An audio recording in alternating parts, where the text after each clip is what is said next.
Théodoro, le vélo, c'est complètement un peu votre vie. L'apprentissage, la transmission aussi vous tiennent à cœur, notamment grâce à la mesure du savoir rouler à vélo avec votre association. Je donne un peu le contexte aux téléspectateurs.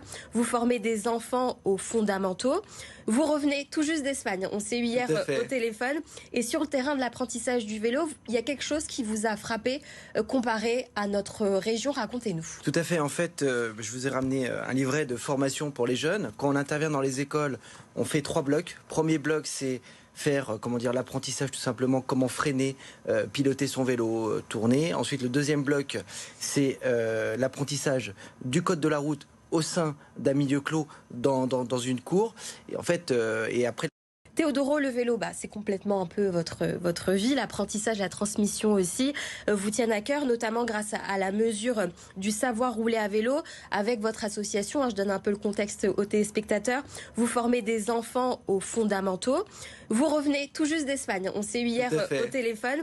Et sur le terrain de l'apprentissage du vélo, il y a quelque chose qui vous a frappé comparé à notre région. Racontez-nous. Tout à fait. En fait, je vous ai ramené un livret de formation pour les jeunes. Quand on intervient dans les écoles, on fait 3 blocs. Premier bloc, c'est faire l'apprentissage tout simplement, comment freiner, piloter son vélo, tourner. Ensuite, le deuxième bloc, c'est l'apprentissage du code de la route au sein d'un milieu clos dans une cour.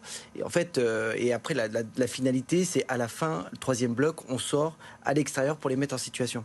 Et en fait, quand on est dans les écoles parisiennes, malheureusement, les cours sont petites ou sinon, les aménagements ne nous permettent pas de pouvoir enseigner correctement à cause des cours oasis, etc. Et en Espagne, j'ai pu m'apercevoir qu'à côté d'une ville qui s'appelle Pineda del Mar, ils ont créé une structure, un circuit savoir rouler, où les enfants viennent sur place et il y a tout ce qu'il faut. Donc il y a des vélos à disposition, la police municipale enseigne et en fait il y a un terrain spécifique pour pouvoir enseigner. Donc c'est quelque chose de très intéressant. J'ai rencontré le député maire, il m'a expliqué comment ils ont mis ça en place. Par quels moyens financiers, évidemment. Donc, c'était très intéressant. Du coup, l'objectif de votre venue, c'est de faire la même chose à Paris. Tout à fait. Et j'imagine que vous êtes en pourparlers avec les autorités de la ville. Qu'est-ce qu'ils vous ont dit? Où en êtes-vous? Alors, vous savez, ça fait des années qu'on va en Espagne parce qu'évidemment, la Costa Brava, c'est un terrain de jeu idéal pour les cyclistes par rapport à la météo. Et ça fait des années que je regarde ce terrain et que ça me donne beaucoup envie qu'on puisse faire la même chose à Paris. J'en ai parlé à la municipalité déjà il y a 3 ans. Ils m'ont dit pourquoi pas essayer de créer un projet sur l'emplacement de la Foire du Trône, donc à côté dans le 12e, dans le bois de Paris, Vincennes. Et donc on a fait des plans, on a fait un tracé, on a demandé à une société de le chiffrer. Et c'est à combien? Alors on est à autour des 130 000 euros. D'accord. En sachant que le gouvernement nous aide à une hauteur de 80%, une prise en charge de 80%. Alors qu'est-ce qui coince? Alors, écoutez, on a eu des accords, mais la finalité n'est toujours pas là. Les JO? Et on attend. Alors je pense que c'est un peu la priorité les JO, du moment. Voilà, la priorité, c'est les JO évidemment, mais j'ai envie de vous dire que profitons des JO parce que c'est une très belle vitrine. Et ça montre le savoir-faire parisien, le savoir-faire français. Et vous savez, je pense aussi à l'après-JO. Et on parle beaucoup d'héritage, mais bien sûr. Est-ce que votre envie, ça faisait 3 ans que vous aviez le projet, ça fait, on va dire, 1 an et demi que vous êtes en suspens, est-ce que vous n'êtes pas un peu pressé? Évidemment que nous sommes pressés, surtout qu'on aimerait bien, quand on voit tous les beaux équipements qui ont été mis en place pour les JO, on se dit pourquoi pas aussi avoir cet équipement pour la vie du quotidien, et puis surtout un héritage par rapport à nos jeunes, laisser une trace, et cette trace, ça sera de la formation, mettre en sécurité nos jeunes. Et je pense que c'est quelque chose de très important pour la suite. Qu'est-ce que vous a dit David Béliard? Vous êtes rapproché de l'adjoint aux mobilités, par exemple? Alors, nous, on est plus avec, le côté sportif, l'éducation aussi. Les élus sont très favorables.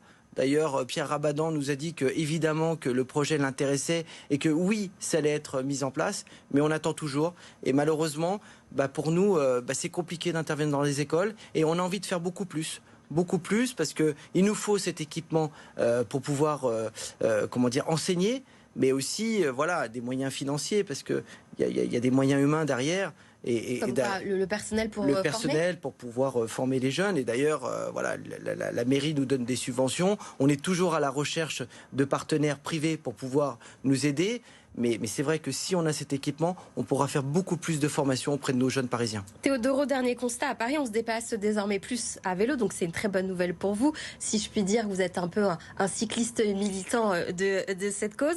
C'est ce que nous révélait l'Institut Paris Région, et grâce notamment à la politique de la ville, la prise de position climatique et de conscience des Parisiens. Mais la réalité des Parisiens, et on parle aussi de celle des Franciliens, n'est pas la même. Comment rééquilibrer les choses selon votre point de vue en tant qu'associatif, vu que vous vous déplacez aussi pour former des élèves, des enfants? Vous savez, moi je pars du principe que déjà il ne faut pas obliger les gens à se déplacer avec un moyen spécifique. Il faut laisser libre au choix à chacun de Donc pouvoir... vous êtes pour la cohabitation des voilà, voitures, la cohabitation, et en même temps à Paris, c'est une très bonne chose parce que les pistes cyclables aujourd'hui nous permettent de nous déplacer en toute sécurité, et c'est bien mieux de se déplacer à vélo sur Paris. Par contre, quand on vit en banlieue, ça reste compliqué parce que les aménagements sont pas faits, et en même temps il y a un problème de cohabitation. Une toute dernière question, Théodoro, parce qu'on est pris par le temps. Un mot sur les JO, on est en spécial justement à J-100. Quel est votre état d'esprit? Comment vous voyez l'avenir, notamment pour les cyclistes, puisque vous faites partie aussi de cet événement olympique? Eh ben, on a des coureurs qui vont participer aux Jeux Olympiques sur piste, et puis voilà, on est derrière eux, on espère qu'on aura des médailles et que la France va briller tout simplement.